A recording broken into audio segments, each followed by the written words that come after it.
Okay, we're going to do a video of starting out at 500 rapids and tool change, then going to 1000, doing the same, then going to 2000 and then doing a gear change with rapids and feed, then going to 3400.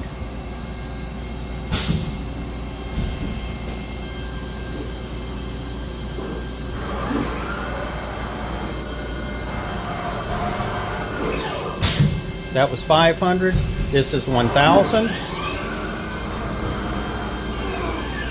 Now we're doing the gear change and then going to 2000 RPM.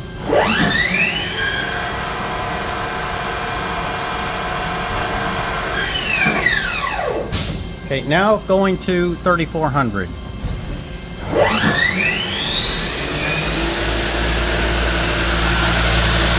And I think you were to hold it for 30 seconds